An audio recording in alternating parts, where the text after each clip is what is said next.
Salut à tous les amis, j'espère que vous allez bien. Bienvenue dans cette nouvelle vidéo. Alors, hier, le Real de Madrid a joué contre le Milan AC pour leur premier match amical de la saison. Défaite contre le Milan AC, 1-0, but marqué par Chukwueze à la 55e minute de jeu. Le Milan AC qui se comporte bien jusque-là pendant ces matchs amicaux. La dernière fois, ils avaient battu Manchester City et là maintenant, ils ont battu le Real de Madrid. Alors, comme pour le Barça, c'est pas forcément un match avec beaucoup d'enjeux et d'ailleurs même le contenu du match n'était pas si intéressant que ça. Tu avais une très belle équipe du Real de Madrid, mais moi ce qui m'intéresse est comme tous pour tout le monde, à la fois côté Barça, on s'attend à voir comment Flick il va, c'est quoi la formation, quels sont ses plans, ses tactiques, etc.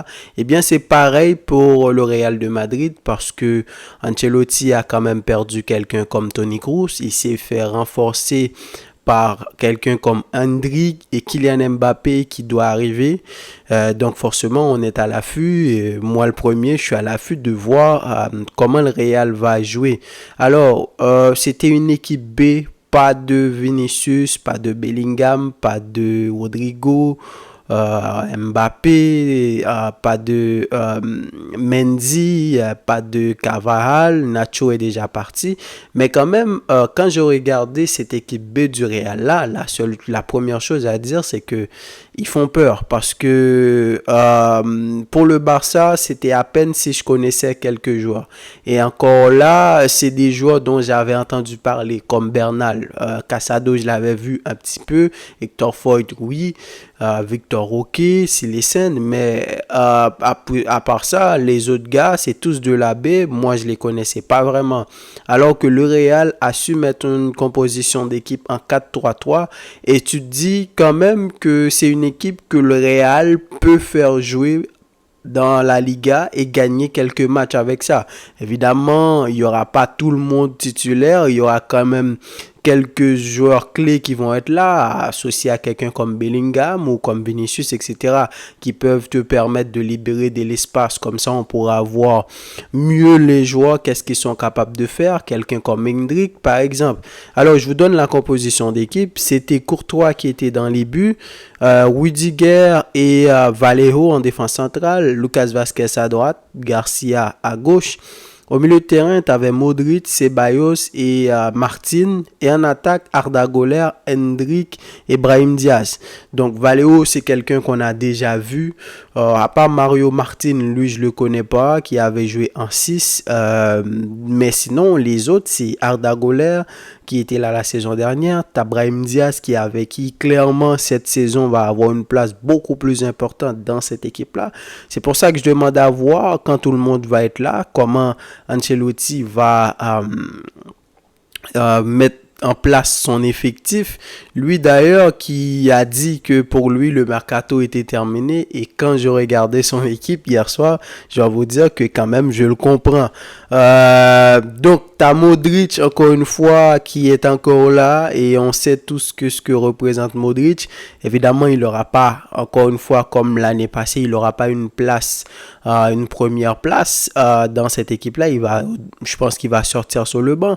Quoique je demande encore une fois à voir parce que personne ne s'attendait à ce que Toni Kroos ait cette importance-là dans l'équipe du Real. Je pensais plus que les gars comme Kroos et Modric, surtout après la défaite qu'ils ont connue contre Manchester City 4-0, on avait tous vu qu'ils avaient été bouffés surtout par l'intensité proposée par cette équipe citizen-là. Je pensais plus que ça allait des Tchouaméni, des Camavinga et Bellingham qui est arrivé, alors que quelqu'un comme Toni Kroos grâce à son intelligence a pu se faufiler dans le 11 et se créer une place. Alors Modric, il a toutes les qualités, c'est pas forcément comme Toni Kroos. Kroos c'est plus un 6 alors que Modric c'est plus un 8 qui est beaucoup plus dangereux presque à l'approche de la surface, mais avec la vision qu'il a, on sait jamais, il peut très bien te sortir une très belle saison parce que Modric, je pense qu'on encore une fois, pour moi, ça doit être sa dernière saison. Il va pas forcément rester encore plus au Real de Madrid. Place aux jeunes maintenant.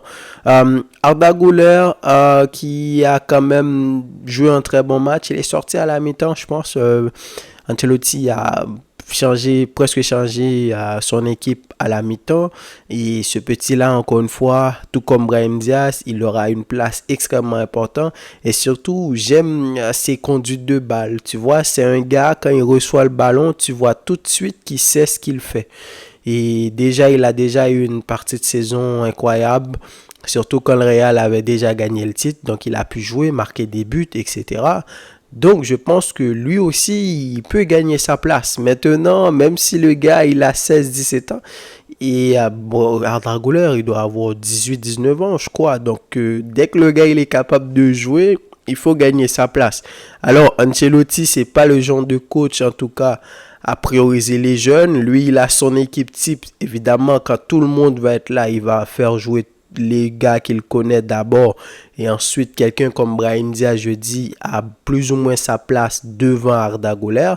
Mais quand même, il y a quelque chose à faire. Endrick, qui avait été titularisé, encore une fois, ne peut pas vraiment juger Endrick, qui vient d'arriver. Je pense qu'il a peut-être 2 entraînements dans les jambes. Il était présenté la semaine dernière. Et donc, il a tout de suite été titularisé. Comme je vous l'ai dit, c'est pas l'équipe type. Je demande à le voir quand tu auras quelqu'un comme Rodrigo, comme Vinicius, comme Mbappé, évidemment, il sera sur le banc. Mais quand même, on peut pas vraiment le juger. Fran Garcia, Lucas Vazquez. Donc voilà. C'était quand même un match assez ennuyé. C'est pour ça que je peux pas forcément parler du match en tant que tel. Comme je vous l'ai dit, c'était une très belle équipe milanaise qui fait une très bonne pré-saison avec des Loftus-Cheek, Benacer, Chukwueze, Calabria, Tomori, etc.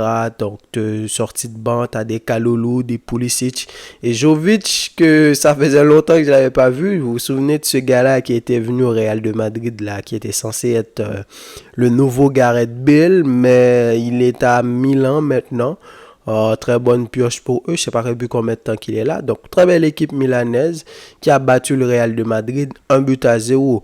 Donc, c'est ça, c'est tout pour la vidéo. Je voulais revenir sur ça, de vous parler les différents points que j'ai vus, parce que quand même, l'équipe B du Real de Madrid, ça fait peur. Ça fait peur. Ils ont quand même une très belle équipe B.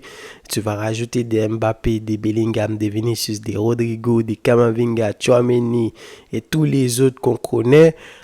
Évidemment, le Real, ils sont prêts pour la saison. Donc, donnez-moi vos avis dans les commentaires, les amis. Dites-moi qu'est-ce que vous en avez pensé. Et quant à moi, je vous dis à la prochaine pour une nouvelle vidéo. Salut!